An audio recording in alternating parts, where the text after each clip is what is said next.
Buenas tardes a todos, bienvenidos a Piensa tu Constitución, este programa de la Fundación Piensa, que busca, en este contexto especial que estamos como país, tratar de aportar una mirada regional al debate constitucional, tratar de aportar propuestas también, tratar de cuestionarnos, ¿no?, cómo avanzamos y cómo podemos aportar como región a este minuto histórico tan importante en este país, pero también busca, sobre todo, ser un punto de encuentro. Un punto de encuentro en donde se pueda conversar con personas que piensan distinto, un punto de encuentro en donde podamos escuchar también sus visiones a través de redes sociales, de las preguntas que nos hagan, para saber qué se viene, ¿no? De qué se trata esto del proceso constitucional, qué es una constitución, cuál es la historia constitucional de Chile, qué es lo que puede hacer una constitución, qué es lo que no puede hacer una constitución. Como Fundación Piensa queremos hacer ese aporte al debate regional, al debate local, pero también al debate nacional. Nos asiste la convicción de que los barrios, las ciudades, las regiones, tenemos mucho que decir en esto, y especialmente nuestra región, la región de Valparaíso, ¿no?, que en algún minuto fue ese lugar en donde todo en Chile nacía, el primer equipo de fútbol, la primera compañía de bomberos, el primer tendido eléctrico, el diario más antiguo de Hispanoamérica, y un etcétera casi infinito. Ciertamente nuestra tierra, tiene mucho que aportar a este debate y como Piensa queremos realizarlo de esa manera. Yo soy Juan Pablo Rodríguez, soy director ejecutivo de la Fundación Piensa, abogado y profesor en la Facultad de Derecho de la Universidad Católica de Valparaíso. La Fundación Piensa es un centro de estudios que nació hace 7 años en esta región con el propósito de hacer un aporte para elevar el debate público y tratar de hacer propuestas de políticas públicas serias y rigurosas que nos permitan construir un Chile que sea más justo con sus regiones y, por otra parte, trabajar para que esta región sea el mejor lugar para vivir de este país. En ese contexto, Piensa no podía quedar indiferente al debate constitucional y armamos este programa, Piensa tu Constitución, que se transmite por las pantallas de UCB Radio, también se escucha, por las pantallas de UCB Televisión, se escucha también a través de las señales de UCB Radio y las plataformas de la Fundación Piensa. En Piensa tu Constitución, como se lo hemos transmitido, queremos escuchar, queremos conversar y aportar a este debate constitucional. Semana a semana estaremos conversando respecto de distintos temas sobre el proceso constitucional. Nos interesa ofrecerles a ustedes información que sea útil para que puedan votar con conocimiento, para que puedan participar del debate y, en definitiva, creemos que es muy importante que entre todos nos empecemos a informar y participar mucho más. Es por eso que esta semana partiremos con un gran tema. ¿Cuál es, como no podría ser de otra manera para partir algo de este tipo, qué es la Constitución? ¿Qué es una Constitución política? ¿Qué es la Constitución política de la República en el caso chileno? ¿Qué es lo que regula? ¿Qué es lo que no regula? ¿Qué es lo que puede hacer? ¿Qué es lo que no puede hacer? ¿Cuáles son los principales puntos en disputa quizá en el debate constitucional chileno? Para luego, en las semanas que vienen, poder ir deteniéndonos en aspectos específicos de esta Constitución. ¿Cuál es la historia constitucional de Chile? ¿Qué significa cuando hablamos de derechos sociales? ¿Cuáles son los órganos que están regulados en la Constitución? ¿De qué hablamos cuando hablamos de separación de poderes? ¿Cómo se forma la ley? Y, en definitiva, ir deteniéndonos en cada uno de los aspectos más importantes de la Constitución, porque por de pronto la Constitución es un elemento, o esta nueva Constitución, que nos va a permitir, ojalá, salir de una crisis en la que estamos, ¿no?, económica, social, política. Como país nos hemos dado este camino constitucional, este proceso constitucional, para ojalá salir de esa crisis, ¿no?, y darnos una Constitución que nos represente a todos y que permita ordenar la vida política y social de nuestro país. Quien Piensa queremos, como les decía, aportar a eso. Hoy día, en este programa, queremos conversar con una persona que ciertamente nos va a poder aportar mucho en esa conversación, a quien le agradezco, que es el profesor de la Universidad Católica de Valparaíso, Alan Bronfman Vargas. El profesor Bronfman, yo le digo profesor además porque fue mi profesor, así que no es como solamente un título que está, sino que una parte muy insignificante de su currículum tiene que ver con eso. El profesor Bronfman es abogado de la Universidad Católica de Valparaíso, Es doctor en Derecho Constitucional por la Universidad Santiago de Compostela de España. Tiene evidentemente una dilatada trayectoria académica en el ámbito del derecho constitucional. Específicamente es quizá el experto más reputado en nuestro país en el ámbito del derecho parlamentario. El profesor Bronfman además fue decano de la Universidad Católica de Valparaíso por 9 años y por lo tanto, fuera de ser un muy destacado profesor y académico en el ámbito del derecho constitucional, es un hombre de nuestra región, muy vinculado y arraigado y que tiene una posición de liderazgo en la materia muy clara. Profesor, un gusto tenerlo acá, muchas gracias por aceptar la invitación. Muchas gracias, Juan Pablo, por la invitación. Un poco extensa los datos míos, pero está bien, está bien, está bien. Muchas gracias por esta invitación. ¿De qué, profesor? Profesor, partamos, si le parece. Cuando uno, de un tiempo a esta parte, se instaló en el debate público, obviamente, la cuestión constitucional. Y eso no es algo normal, ¿no? La gente sabía que existe una constitución. A quienes nos ha tocado vivir en esta época, digamos, siempre ha entendido que hay algo que se llama constitución. Nadie sabe bien qué es lo que contiene o de qué se trata. Entonces, una primera pregunta. ¿Desde cuándo que existen las constituciones? ¿La constitución es algo que acompaña la vida del hombre desde siempre, así, desde la democracia ateniense, o es una noción más nueva? ¿Desde cuándo que empezamos a hablar de constituciones? ¿Cuál es el origen de la constitución o el constitucionalismo? Creo que se pueden enfocar el tema de dos perspectivas, dos miradas, ¿no?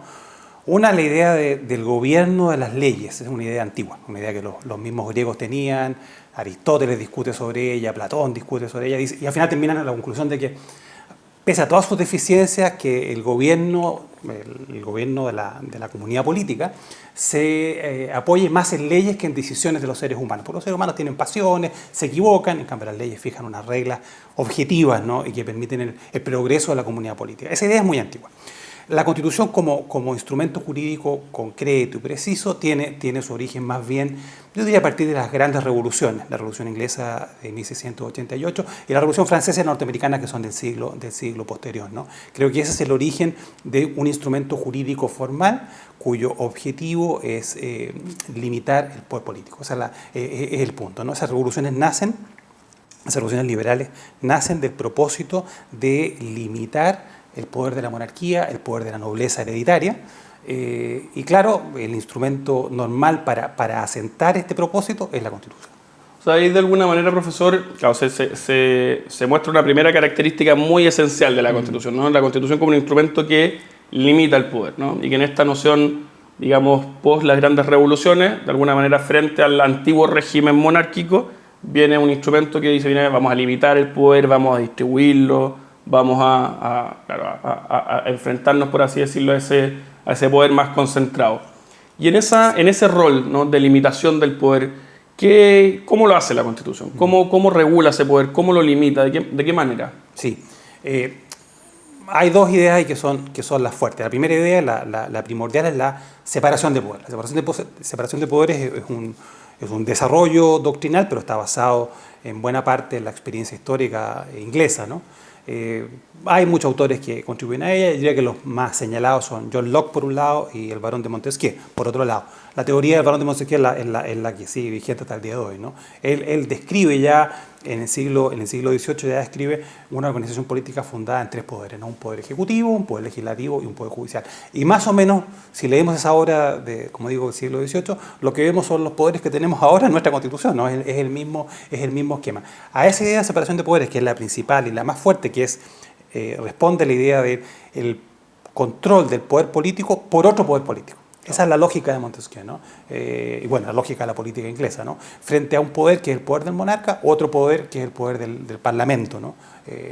Burguesía, nobleza, bueno, hay desarrollos históricos distintos en distintos países, pero básicamente enfrentar un poder político con otro poder político, neutralizar los abusos de poder mediante este mecanismo. Y la segunda herramienta son los derechos constitucionales, los derechos fundamentales. Venían de antes, hay algunas ideas respecto a esta idea de derechos fundamentales, pero lo cierto es que se entremezclan con esta idea nueva, ¿no? de un texto constitucional.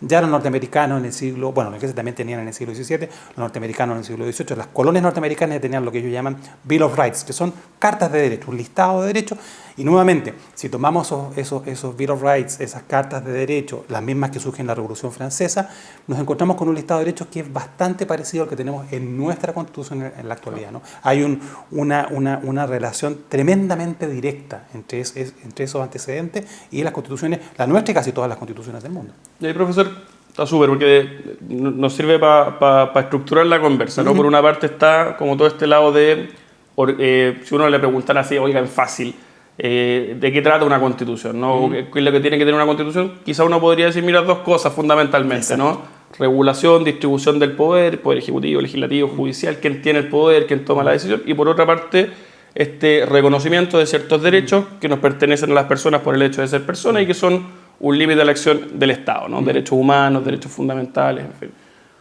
Centrémonos quizás en lo primero, ¿no? Usted decía, bueno, esta distribución clásica en tres poderes, ejecutivo, legislativo y judicial. Está el presidente de la República, que es el, digamos, titular del poder ejecutivo, está el Congreso Nacional, que hace las leyes, por así decirlo, por el legislativo, y los tribunales de justicia, que es un tercero imparcial que resuelve las controversias que tenemos los hombres en sociedad y tenemos, digamos, tiene el poder para resolver esos conflictos. Si usted, mirando lo que dice nuestra Constitución sobre eso, y digamos nuestra historia constitucional y también quizá mirando la experiencia comparada, ¿qué cree o en qué cree que se podría avanzar, ¿no? Quizá en la nueva Constitución o cuáles son quizás los puntos más en disputa, ¿no? Hay, por ejemplo, gente que habla, mira, tenemos que pasar de un régimen presidencial a uno semipresidencial o no, tenemos que, qué sé yo, incluir algunos órganos constitucionales nuevos. ¿Cree que hayan deficiencias especiales que tiene nuestra Constitución que haya que mejorar? O, en términos más descriptivos quizá, ¿cuáles son quizá las principales discusiones que se da en esa parte de organizar el poder? Bueno, varias cosas. Yo diría que nuestra separación de poderes, nuestro presidencialismo, hay que considerarlo dentro de una categoría, una forma de gobierno problemática, que son los presidencialismos. Los presidencialismos tienen problemas, es una cuestión fundamental, ¿no? Y cuando se compara presidencialismo con parlamentarismo y se ven las estadísticas, normalmente las estadísticas, los datos, muestran que los parlamentarismos funcionan mejor. Hay que ver varias variables, porque claro, si mi base de comparación son parlamentarismos europeos con más cosas, ¿no? Con sociedades, con economías, con cultura, entonces claro, no es tan fácil hacer la comparación. Pero de todas maneras es claro que los presidencialismos tienen problemas, es evidente, ¿no? Cuando ayer o anteayer vimos un ejemplo de esos problemas, ¿no? Como se invade un poder legislativo aparentemente a instancias del poder ejecutivo. Claro, es una cosa un poco extraña, ¿no? Ahora bien, observaría en este contexto que nuestro presidencialismo, como otros tantos presidencialismos, tiene problemas. Yo lo que observo en nuestro presidencialismo en concreto es una dificultad para operar dentro de las reglas. Es decir, se han definido reglas, se definieron reglas en 1925, esas reglas tuvieron problemas y por lo tanto fue necesario introducir reformas en 1943, 1970. La Constitución de 1980 sigue esa línea, ¿no? Esa misma línea, ese mismo criterio de solución de problemas, que en el fondo es un concepto que se acuñó en Francia en los años 20, ¿no? Que es la racionalización del Parlamento. Que en el fondo es decir, bueno, vamos a tratar de controlar el poder del Parlamento. En 1980 sigue haciendo lo mismo que hizo la del 25, la reforma de 1943, la reforma de 1970. Intentar controlar, limitar el ejercicio del poder parlamentario. Y lo que observo es que al final, la Constitución de 1980 tiene un montón de problemas, en fin, pero de todas maneras fue reformada en 1989, fue reformada en el año 2005 y hay cerca ya de 40 reformas, ¿no? Del texto de la Constitución. Y de todas maneras seguimos en la misma, ¿no? Seguimos con los mismos problemas. Y uno ve que el poder del Congreso Nacional se desborda. ¿Sí? Todo lo que estamos viendo constantemente es un desbordamiento. Entonces, creo que el juicio que podemos hacer en nuestro presidencialismo es que esa herramienta o esa forma como se ha diseñado esos mecanismos de control del Congreso Nacional no están funcionando de la manera adecuada, y eso creo que la mirada no solamente se puede extender a lo que son los mecanismos institucionales, lo que está en la Constitución, sino que esto tiene más elementos, ¿no? Y creo que una cuestión importante aquí son los partidos políticos. y la regulación electoral, ¿no? ¿Cómo configuramos esos partidos políticos? ¿Cómo los hacemos competir, ¿no? Y creo que hay demasiados estímulos para este desbordamiento del poder parlamentario. Hay mucha fuerza detrás de ese desbordamiento. Y eso creo que no es sano para ningún sistema político. Y ahí, profesor, respecto de hablando del presidente, ahora hablando un poquito del Congreso, quizá uno de los principales críticas que se le hacen a la Constitución actual, muchos hablan como de trampas que establece la Constitución, tiene que ver con la forma en la que en Chile se dictan las leyes, ¿no? Y que existirían una serie de mecanismos contramayoritarios, ¿no? Que impedirían que las mayorías se puedan, en su legítima deliberación democrática, digamos, dictar leyes o por simple mayoría. Y eso tiene que ver con ciertos quórums que serían como muy calificados en el sentido que se pedirían muchos votos, ¿no? Para que se aprobaran determinadas leyes, con quizá algunas facultades que algunos consideran excesivas del presidente en el proceso de formación de la ley. Por ejemplo, comentarle a la gente, el presidente en Chile es un poco el que maneja la agenda legislativa a través de las urgencias. El presidente de Chile tiene, lo que a mí me parece bien, tiene iniciativa exclusiva, es decir, solamente el presidente de la República puede presentar proyectos que irrogan gasto fiscal. El presidente tiene una serie de mecanismos para subsanar cuando no se pueden aprobar determinadas leyes por falta de quórum, insistencias, puede observar, puede vetar un proyecto de ley, en fin.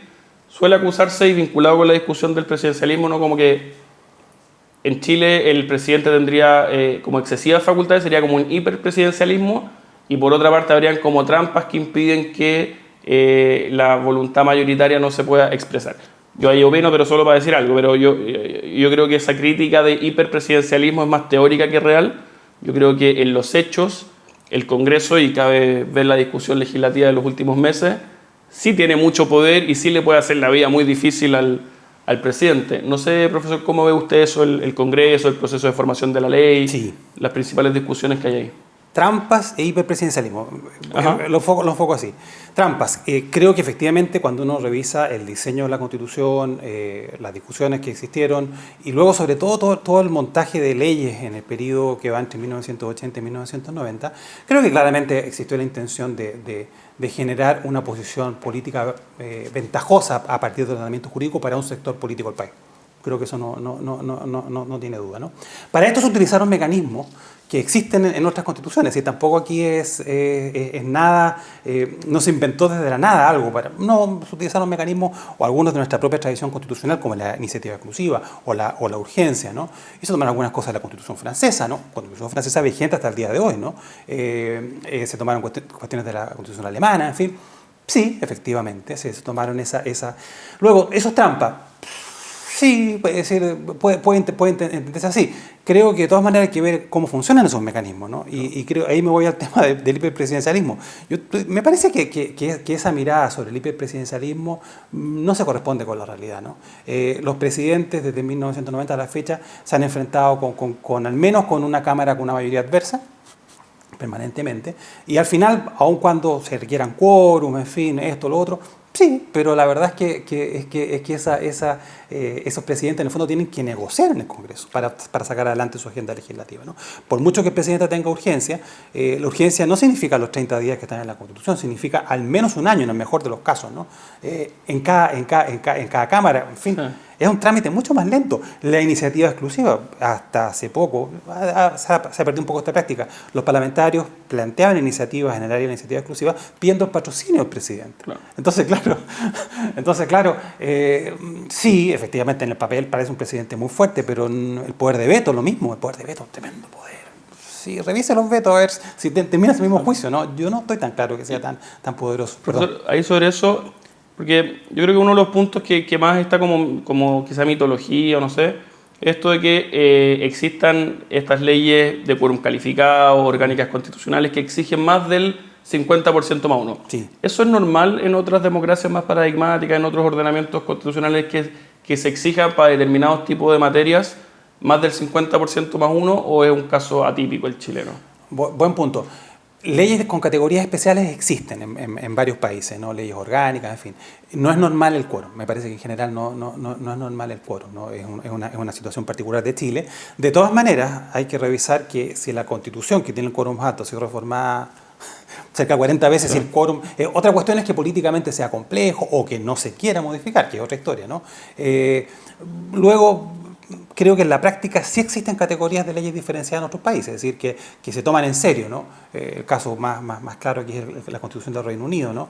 No es una constitución escrita, pero claramente ellos reconocen algunas leyes con mayor importancia que otras, ¿no? El mismo constitucionalismo español o el mismo constitucionalismo alemán, ¿no? No existen formalmente como quórum especiales, ¿no? Y en el caso chileno hay algunas de estas categorías que tienen, creo que la especial es la ley orgánica constitucional, esa es una categoría que hay que revisar, me parece sí o sí, ¿no? Pero las otras no son tan extrañas, las leyes interpretativas de la Constitución. Bueno, esa categoría surgió porque en la experiencia de 1925 a 1973 se implementó ya como una práctica, ¿no? Reformar la Constitución a través de leyes interpretativas sin tocar la Constitución.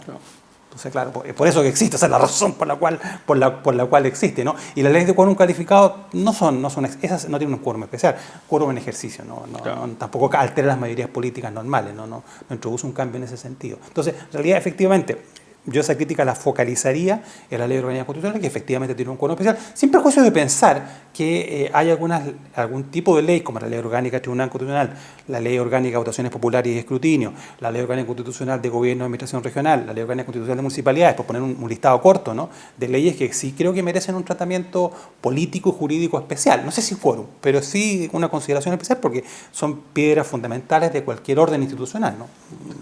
Y profesor, porque de alguna manera en Chile suele señalarse como diagnóstico el que estamos, o que de un tiempo a esta parte se expresa una suerte de crisis de gobernabilidad, ¿no? Pareciera ser que la relación entre el Congreso y el presidente, tanto institucionalmente, pero también casuística o circunstancialmente, viene algo dañada. Hay quienes plantean como una forma de solucionar eso el transitar de un régimen presidencial a uno más parlamentario, semipresidencial, en el sentido de decir, mire, hoy día los parlamentarios de alguna manera no cargan con ninguna responsabilidad de sus decisiones, invento.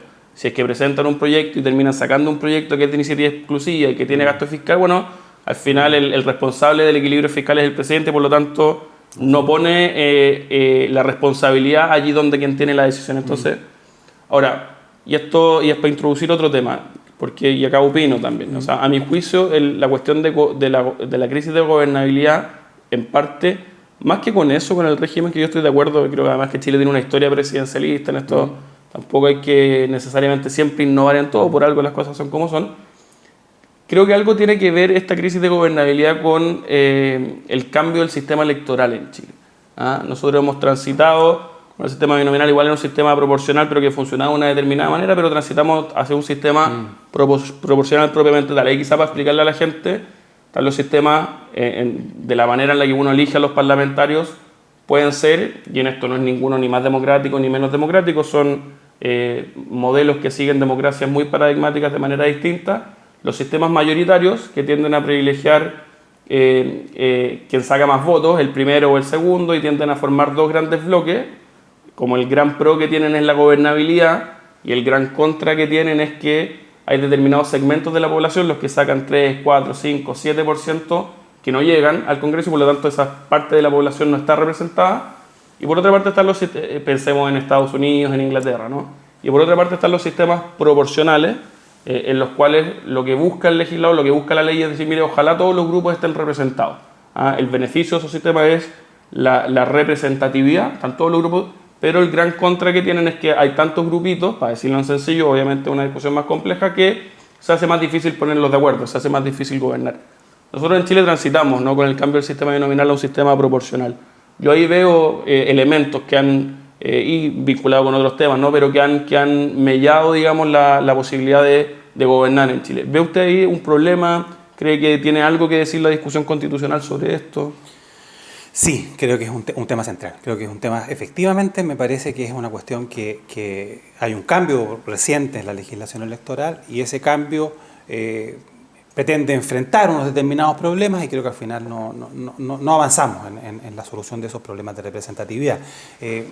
creo que cualquier sistema democrático tiene que revisar y ser riguroso en el examen de su representatividad. Y en ese sentido, me parece que la representatividad de estas listas de parlamentarios, ¿no?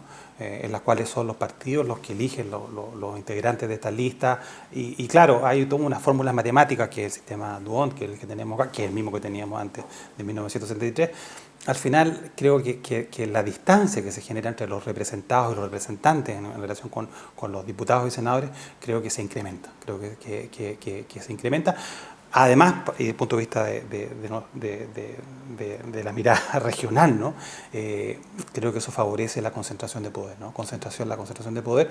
Me parece importante que el voto de los ciudadanos pueda premiar o castigar a los partidos políticos, pueda premiar o castigar a candidatos. Y con el actual sistema de representación proporcional eso es muy difícil, ¿no? Tenemos una masa, ¿no? Sí. Me representa a la izquierda, me representa a la derecha, me representa al centro, pero no tenemos la posibilidad de con nuestro voto castigar o premiar. Y en ese sentido creo que los sistemas mayoritarios son mejores, ¿no? Son mejores. Por lo menos obligan a los partidos a elegir a personas, a candidatos que tengan una relación directa con el territorio electoral que están representando, ¿no? En Chile hay senadores que no conocen las ciudades que representan, así de dramático, es decir, no se ubican en esas ciudades. ¿Y por qué? Bueno, todos lo sabemos, ¿no? Porque no son de esa ciudad, esa es la explicación, ¿no? Entonces, eso me parece que es un tremendo daño para la representatividad, ¿no? Yo quiero una persona que conozca, que tenga una oficina, que es de toda la vida acá, ¿no? Claro. Y además se transitó hacia, que podría no haber sido necesariamente así, yo creo que eso fue más por una realidad política del número de escaños que se necesitaban y para los diputados en ejercicio no habían afectado, pero se transitó de distritos más chiquititos a megadistritos, ¿no? Sí. Hoy día, por ejemplo, en la región de Valparaíso hay 2 grandes distritos, lo que es la Quinta Costa, por así decirlo, y la Quinta Cordillera. Y eso hace más difícil aún, ¿no?, esta vinculación del parlamentario con su territorio, ¿no? Efectivamente, sí. Bueno, casi todas las reformas electorales hay que entender que las realizan las personas que resultan beneficiadas por el sistema electoral. No. El diputado y senador que está votando una reforma electoral está votando una reforma electoral que atañe a su propia elección. Una cosa lógica, ¿no? Sí. Normalmente, hasta donde yo sé, tienen como componente central el hacer crecer la torta, ¿no? La torta no es que se distribuya la torta distinto, sino que lo que se hace es crecer la torta. Y de modo tal que... Y lo cierto, me parece que el sistema actual es mucho más cómodo para las negociaciones de los partidos políticos, pero 1000 veces más cómodo. En el sistema anterior, cada territorio electoral es una discusión.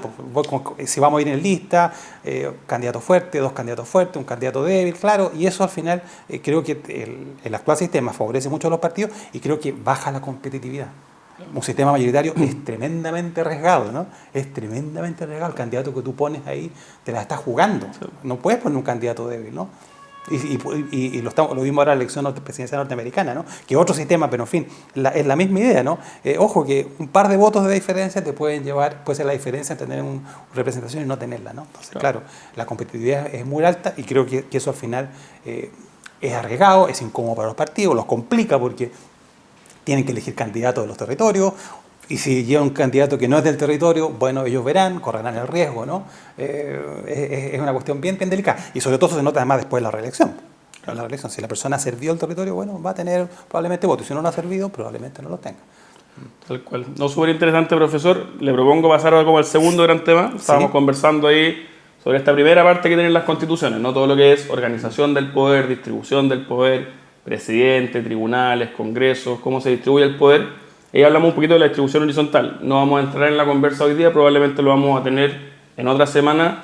Todo lo que tiene que ver con la distribución vertical del poder, ¿no? Cómo distribuimos territorialmente el poder en nuestro país, cómo las regiones, las municipalidades pueden tener más competencias, recursos, cómo acercamos la toma de decisiones a las personas para que, en definitiva, quien toma la decisión pueda tener mejores elementos para tomar mejores decisiones y también que la gente de las ciudades, barrios, regiones se sienta más involucrado en la discusión pública, todo lo que se denomina como el proceso de descentralización que por de pronto en la Fundación Piensa tratamos de empujar como uno de los elementos centrales de la discusión constitucional que se aproxima. Entonces tenemos una primera parte que es organización del poder y hay una segunda parte esencial a las constituciones, ¿no? Que tiene que ver con esta noción de reconocer ciertos derechos fundamentales, derechos humanos, que las personas tenemos y que son un límite al poder del Estado. Entonces, profesor, si ahí nos puede, en términos como descriptivos, contar un poco de qué hablamos cuando hablamos de derechos fundamentales, qué es lo que dicen las constituciones. Sí, perdón, que un aviso respecto a lo anterior, ¿no?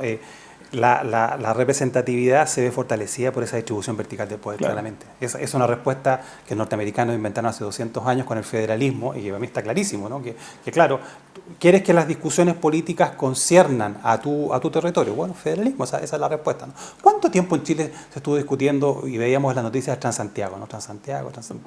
Oiga, y hay un señor de Magallanes o de Arica o de Antofagasta. Bueno, cambiemos de tema, ¿no? Y hay temas que nos atañen mucho más de manera mucho más cercana, ¿no? Bueno, voy a derechos fundamentales. Los derechos fundamentales nacen en un contexto histórico, se desarrollan en estas grandes revoluciones, revolución inglesa en parte ellos no son especialmente fuertes en este punto, o más bien de otra manera, más que fuertes o débiles. Y luego la Constitución norteamericana, la Constitución francesa, la Declaración de Derechos del Hombre y del Ciudadano, ¿no?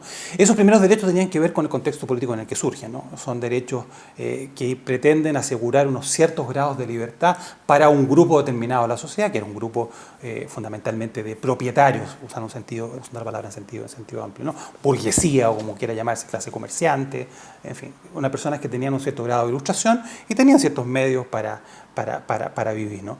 Esos primeros derechos son el núcleo más clásico de los derechos fundamentales, siguen siendo hasta el día de hoy los presentes en casi todas las constituciones, y los derechos que la Constitución más ha desarrollado en términos de su tutela, ¿no?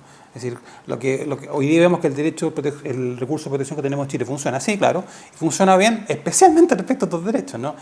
Tenemos igualdad ante la ley, protección de la vida privada, protección de la honra, libertad de expresión, en fin, un listado de derechos clásicos de libertad. En la historia, la siguiente etapa, la historia de los derechos fundamentales, es algunas constituciones que consideran que este listado de derechos es insuficiente. Y tenemos ahí dos constituciones, la mexicana y la de Weimar, la Constitución de la Alemania, una vez finalizada la Primera Guerra Mundial, ¿no? Que son constituciones que incorporan lo que se denominan derechos sociales. Estamos hablando de la segunda década del siglo pasado. Estos derechos sociales pretenden asegurar unas ciertas condiciones mínimas para el disfrute de la libertad, ¿no? Y aquí aparece el derecho a la educación, el derecho a la salud, a la seguridad social y otros derechos de estas características. La experiencia en estas materias creo que los mismos alemanes lo reflejan bien. La siguiente constitución alemana ya no los incluye, la constitución posterior de la constitución de la Carta Fundamental de Bonn, la ley fundamental alemana, la actual, no los incluye. Es decir, ellos no sacaron esos derechos sociales de la Constitución y lo que tienen sí es una protección del Estado de Derecho con una cláusula de Estado social de Derecho, ¿no? que cumple una función jurídica importante. Ahora bien, y la experiencia mexicana, bueno, ahí lo dejo a juicio a cada cual, ¿no? Pero efectivamente esos derechos están en la Constitución, pero claro, pero eso ¿qué tiene que ver con el nivel de vida, con las prestaciones? Van por cuerdas separadas. Luego se sigue avanzando en la constitución de derechos y hay nuevos derechos, derechos al medio ambiente, en fin, derechos de la colectividad, de la comunidad, claro, y se van ahí desperfilando un poco ese contenido inicial, ¿no? Que tenía unos contornos muy nítidos, ¿no? Y yo diría ahí, perdón, un último punto, yo diría ahí que los derechos sociales en adelante, al margen de su importancia, de su reconocimiento, en fin, de su valoración, creo que la cuestión significativa es que como mecánica constitucional no ha generado, creo, grandes cambios. Creo que los grandes cambios vienen más bien por otras razones, ¿no? Es decir, por un buen sistema de prestaciones de salud a las personas que no tienen condiciones para acceder a una prestación financiada por ellos mismos. Y lo mismo, en casi todos los ámbitos, vienen por otro lado, no por el desarrollo constitucional, ¿no? Y creo que lo más notorio de los desarrollos de este otro tipo de derechos. Claro. Entonces, profesor, de lo que usted dice en el fondo, claro, uno puede decir, mire, hay de alguna manera o existen como dos grandes tipos de derechos si uno tuviese que simplificar la discusión, ¿no? Están estos derechos más de primera generación o estos derechos de libertad, que de hecho en la Constitución o en la historia constitucional chilena se reconocían en la Constitución de 1833,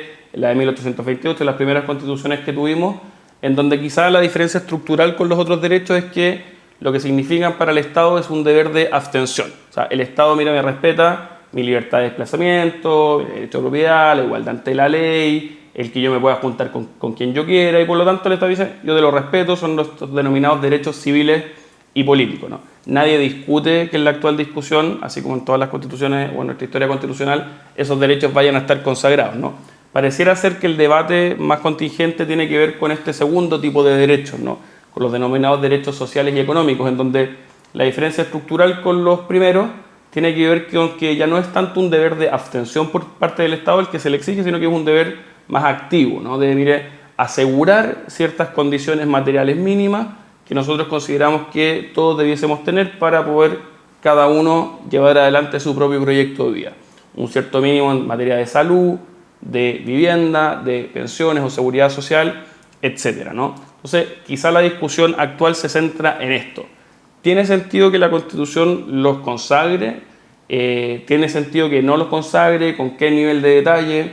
Pareciera ser que en esto la experiencia comparada es como muy múltiple, ¿no? O sea, por ejemplo, la Constitución ecuatoriana consagra, qué sé yo, múltiples derechos sociales, y por ejemplo habla mucho del derecho a la salud. La otra vez escuchaba a alguien que lo decía, ¿no? 81 veces nombra la palabra salud, y hay otras constituciones de estados de bienestar europeos que prácticamente no la mencionan o establecen una meta muy general, una cláusula de estado social muy general, pero evidentemente en donde la salud funciona mucho mejor. ¿A qué voy con esto, no? Que creo yo en lenguaje coloquial que acá es bueno no vender humo, ¿no? O no vender la pomada respecto de qué es lo que puede hacer y no puede hacer una constitución. No obstante, evidentemente todos queremos avanzar en materia de salud, pensiones, seguridad social, vivienda, como no podría ser de otra manera, pero pareciera ser que el lugar más propio para tener esa discusión de detalle no es tanto la Constitución, sino que es más bien la ley, las decisiones de gobierno. ¿Eso usted lo ve así, profesor? Sí, bueno, yo distinguiría en el ámbito de los derechos sociales dos cuestiones. Uno, los derechos sociales en tanto sociales. Es decir, que en el fondo lo que tenemos en la cabeza, ¿no? Queremos que las prestaciones de educación para los niños que tienen menos recursos sean las mejores, ¿no? Propiamente. Y los casos de justicia individual, que los dejo apartados y después lo comento. En tanto social, la pregunta es, bueno, ¿cuál es tu objetivo? ¿Tú quieres que los establecimientos educacionales chilenos públicos, ¿no? Los financiados por el Estado, sean buenos? Que los chicos que estudian en esos establecimientos tengan buenos puntajes en la PSU, PTU o lo que sea, ¿no? Que no es así, que normalmente están en último lugar, ¿no? Perfecto. Y la pregunta que yo formularía es, ¿tú quieres solucionar eso con la Constitución? Con un artículo de ¿cuánto? De 4, 5, 6 párrafos. ¿Quieres solucionar? Yo no creo en la magia. Así creo que, por supuesto, que ese es un problema, y estoy de acuerdo que hay que abordarlo y que es prioritario, que no puede ser que justo la peor educación sea la educación que reciben las personas con menos recursos, ¿no? Por supuesto. Pero yo no veo al juez solucionando ese problema. El juez con su martillito y con su Constitución no va a solucionar, ni con un artículo mágico, ni con nada, ¿no? Ahora bien, se trata de casos de justicia individual, que ya sería otra cosa. Sería una persona que tiene una enfermedad extraña y que esa enfermedad rara lamentablemente no está cubierta por el Estado, que litigue a esa persona y que el juez diga si en realidad esta persona tiene derecho a recibir prestaciones por parte del Estado. Eso me parece bien, no tengo ningún problema, ¿no? O los problemas que pasan con los niños que tienen algún tipo de discapacidad, ¿no? Que tienen problemas para... Bueno, que el juez diga, bueno, mira, yo aquí golpeo con mi martillito y soluciono el asunto, ¿no? Tiene sentido, ¿no? Como casos de justicia individual. Pero como digo, en cuestiones sociales no tiene mucha lógica pasarle el problema a un juez que no tiene las herramientas para resolverlo. Incluso en el supuesto de que tuviese recursos, ¿no? Tampoco tiene sentido intentar solucionar problemas de salud pública a través de un juez. Claro, y de alguna manera también existe un riesgo de sustraer de la deliberación democrática futura, llevando muchas cosas a la Constitución actual, y dejándole esa decisión a los jueces, que no tienen ni la legitimidad democrática para eso, no tienen tampoco el conocimiento técnico, no cargan con la responsabilidad fiscal. Entonces, pareciera ser que son decisiones más políticas, bien entendido, ¿no? De los gobiernos y de los congresos, y si es que uno en el fondo pone a fuego en la Constitución una serie de detalles infinitos, eso, claro, va a impedir que en el futuro las personas, ¿no? A través de nuestro voto y elegir a través de distintos programas de gobierno, distintos énfasis, puedan ir modificando un poquito el curso de hacia dónde van las cosas, ¿no? Y de repente, mire, queremos programas de gobierno con un énfasis más social, después, quizá a propósito de una crisis económica, queremos programas de gobierno más de reactivación económica, entonces pareciera ser que acá también pesa al lenguaje de derechos, que obviamente es muy atractivo, se esconde un riesgo de sustraer de la deliberación democrática temas muy importantes. De alguna manera pareciera ser que algunos no quieren como una suerte como de constitución de revancha, ¿no? De dejar en la Constitución todo su programita de gobierno que quieren, claro, en vez de tener la Constitución como un diseño que permita que esos programas se disputen las elecciones periódicamente, ¿no? Efectivamente, así es, sí. creo que hace más rígido. Incorporar la Constitución normas muy detalladas en relación con estas áreas, creo que obviamente que hace más rígida la consecución de objetivos dentro de esas áreas. Sí, es lógico. O sea, al final lo que se requiere, desde mi punto de vista, es, frente a determinados problemas sociales, las respuestas políticas adecuadas frente a esos problemas sociales. ¿No? Estamos menos claros y no se topa con la Constitución. También hay una mirada de que es que la Constitución impide hacerlo. Claro, o sea, el escape fácil, ¿no? Así, no, es que la Constitución no es tan así. Es decir, y de hecho creo que hay algunos programas exitosos y que no tienen que ver con la Constitución, no están lejos de la Constitución. El programa Auge, bueno, creo que ha ayudado a muchas personas a enfrentar sus problemas, ¿no? Muchas personas. Y se puede pensar, se puede mejorar, probablemente sí, no soy experto en el área, pero hay muchas cosas que se pueden, que en realidad, políticas de vivienda, ¿no? Políticas de erradicación de asentamientos irregulares, hay muchas cosas que se pueden hacer, en realidad no pasan por la Constitución, ¿no? Y creo que además nubla un poco, porque al final, si nos vamos a la Constitución, siempre va a estar la excusa, es que la Constitución no me deja, o la Constitución lo regula mal, ¿no? No es el punto, me creo. Profesor, súper interesante la aproximación a la cuestión constitucional. Ahí nos quedó un poquito más claro qué es una constitución, un instrumento, también más propio desde el siglo, qué sé yo, comienzos del XIX hasta esta parte, o finales del XVIII con las grandes revoluciones, que tiene por propósito esencial limitar el poder, ¿no? Y que por lo tanto tiene toda una parte vinculada a esto, a la organización, distribución del poder, y otra también como limitación del poder, el reconocimiento y la protección de ciertos derechos fundamentales que nos asisten como personas y que el Estado tiene que respetar evidentemente y proteger. Profesor, antes de despedirlo, siempre me gusta preguntarle acá a nuestros invitados, para también recomendarle a la gente que nos escucha y nos ve, algún librito que esté leyendo que le quisiera recomendar a los televidentes, a mí también. Como te decía, una pregunta peligrosa. El Orwelliano de un profesor inglés, que apellido Brading, está en el Fondo de Cultura Económica, y que es la historia de la historia de América desde el descubrimiento hasta la revolución de emancipación, ¿no? Habla de casi todos los grandes cronistas de ese periodo, ¿no? Un periodo largo, fundamentalmente México y Perú, que son los más desarrollados. Hay algunas poquitas cosas de Chile, aprendí ahí lo del Cautiverio Feliz, que fue un libro muy influyente. El Cautiverio Feliz fue un libro muy, junto con la Araucana, ¿no? Son libros, hay un poquito de Colombia, de Venezuela, de Simón Bolívar aparecen ahí, pero la verdad es que el objetivo del libro es revisar qué es lo que se dijo sobre América y qué es lo que tenían en su cabeza las personas que tomaban decisiones en Europa acerca de América. Entretenidísimo. Súper interesante, anotadísimo y recomendado. Profesor, muchas gracias de verdad por acompañarnos hoy día en Piensa tu Constitución. Gracias a ti, un placer poder conversar de estos temas tan entretenidos, ¿no? Y hay tanto como que comentar, ¿no? Gracias, profesor. Nosotros seguimos acá en Piensa tu Constitución, programa de la Fundación Piensa. Yo soy Juan Pablo Rodríguez, director ejecutivo de Piensa, abogado y profesor en la Facultad de Derecho de la Universidad Católica. Seguimos con Piensa tu Constitución después de una breve pausa comercial. Nos vemos.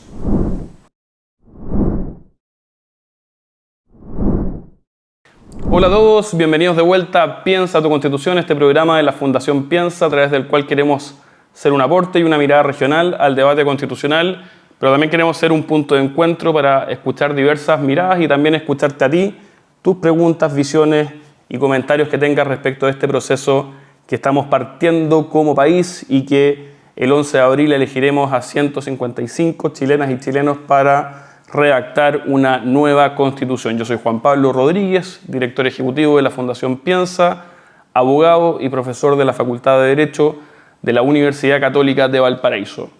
En Piensa queremos elevar el debate público local, elevar el debate público regional. Esto lo venimos haciendo desde hace 7 años en la región de Valparaíso. Y una de las herramientas, una de las acciones para cumplir este propósito es una actividad muy querida que organizamos en conjunto con la Fundación para el Progreso que se llama TEDx Plaza Sotomayor. Son estas charlas TED, este formato internacional a través del cual expositores, científicos, deportistas, intelectuales buscan en poquitos minutos darnos una idea para tratar de cambiar el mundo.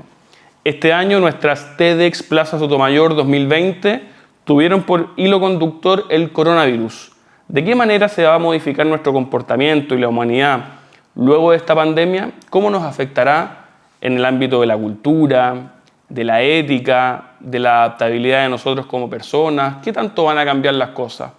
Un elemento central de esto tiene que ver con cómo se van a adaptar las empresas a esta nueva realidad post-coronavirus, y para esto nos acompañó este año, y quiero presentárselos, Gregorio Echeverri, con su charla Transformación Digital y Adaptabilidad en el Mundo Reciente.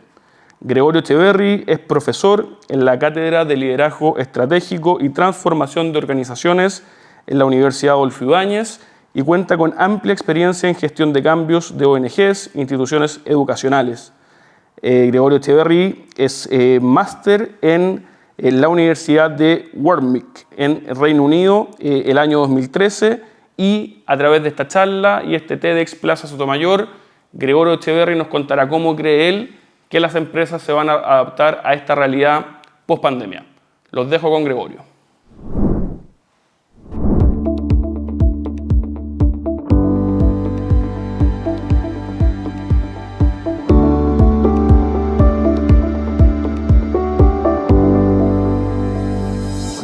La imagen que ven acá es la del puente sobre el río Choluteca en Honduras. La historia cuenta que en el año 96 los hondureños quisieron construir un puente que pudiera soportar las condiciones climáticas.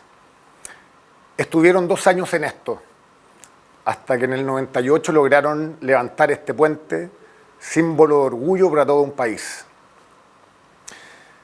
Lo que no fueron capaces de anticipar fue que aquel año 98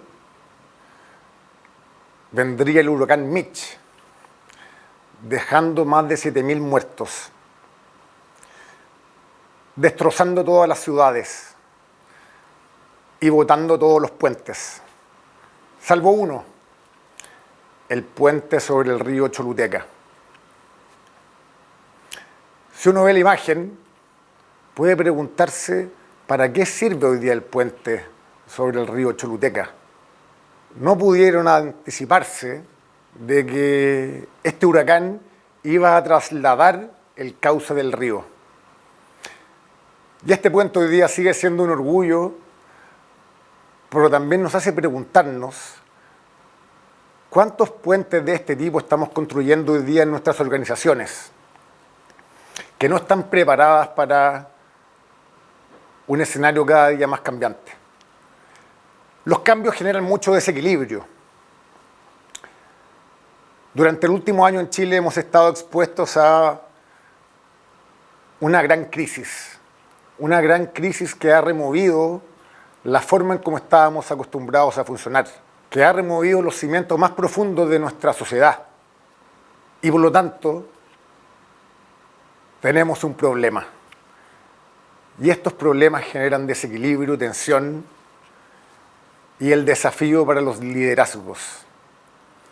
¿Cómo sostenemos este desequilibrio? Las tesis llegaron a generar desequilibrio en los hombres. ¿Por qué? Porque comenzó una voz fuerte que empezó a clamar por mayor participación e igualdad. Los hombres nos estamos viendo amenazados. La autoridad, que hace un par de años atrás podía hacer lo que quería y en donde básicamente daba instrucciones, hoy día ya no puede seguir haciendo lo mismo. Hoy día no estamos dispuestos a que un animador de televisión le corte el pelo en vivo y en directo a un trabajador.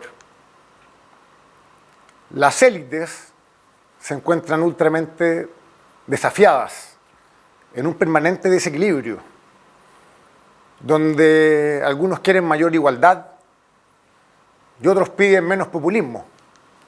La tecnología llegó a irrumpir todas las industrias, generando desequilibrios para los modelos de negocio, para las personas que estuvieron acostumbradas a trabajar durante mucho tiempo con lápiz y papel. La nueva fuerza laboral, que hoy día busca otras cosas que las que buscaban anteriormente. Mayor libertad, mayor flexibilidad. Tener más espacio para hacer otras cosas. Hoy día también está generando desequilibrio en las empresas.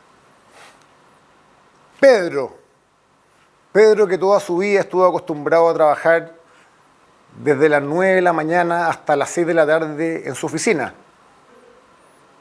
sin ver a los niños durante toda la jornada. Hoy día se encuentra lidiando con el teletrabajo, lidiando con las clases de sus niños, teniendo que compartir un montón de roles que históricamente él le asignó a la mujer. Porque desde chico, en su cabeza siempre pensó que la responsabilidad de la crianza tenía que ver con la madre. ¿Cuál es su tentación? Volver al equilibrio anterior. Y está contando los minutos para poder volver a su oficina antigua. Y que todo vuelva a la antigua normalidad. En estos contextos de cambio, de dificultad, de incertidumbre, de desequilibrio, aparece el desafío para los liderazgos. Si todavía estamos esperando que el liderazgo tenga que ver con dar respuestas, con entregar soluciones y con resolver los conflictos que enfrentamos, hoy día somos conscientes de que el liderazgo tiene otra función. Como lo hemos visto en Chile, existen múltiples interpretaciones de la realidad actual. Algunas más desafiantes, otras más tranquilizadoras. Pero no existe una respuesta fácil. De ahí que quizás parte del desafío del liderazgo en los momentos que estamos viviendo hoy tiene justamente que ver con eso, con sostener desequilibrio, con sostener la incomodidad, con entender que para generar progreso y evolucionar desde el estado actual, se necesita escuchar, se necesita sostener preguntas difíciles, no se necesitan dar respuestas fáciles. ¿Estás dispuesto tú a sostener este desequilibrio? ¿O también quieres volver rápidamente a la normalidad, a tu oficina, ya que tu señora se siga haciendo cargo de la crianza de tus hijos? Gracias.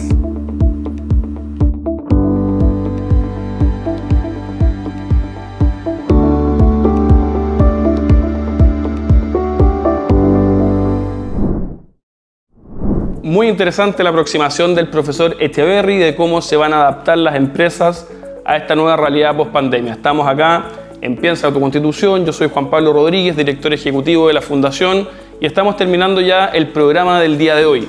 En esta semana en donde el paraguas, el hilo conductor será tratar de responder a la pregunta, bueno, ¿qué es una Constitución? ¿Para qué sirve? ¿Qué puede hacer y qué no puede hacer? Hoy día nos acompañó para eso el profesor Alan Brofman, profesor de Derecho Constitucional de la Universidad Católica de Valparaíso. También escuchamos la charla del profesor Echeverry respecto de cómo se adaptarán las empresas al mundo post-pandemia.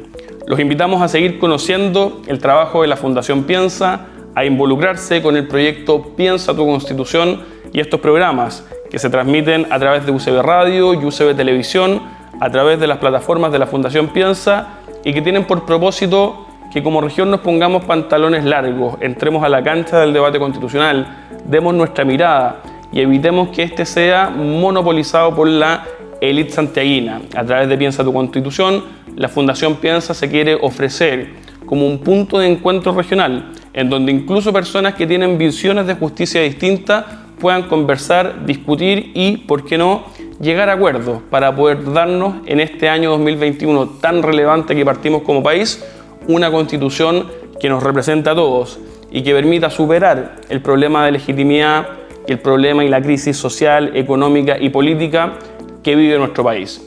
Soy Juan Pablo Rodríguez, abogado y profesor de la Facultad de Derecho de la Universidad Católica de Valparaíso, director ejecutivo de Piensa, y te doy las gracias por acompañarnos hoy día y te invito a que nos sigas acompañando en este tu programa Piensa tu Constitución.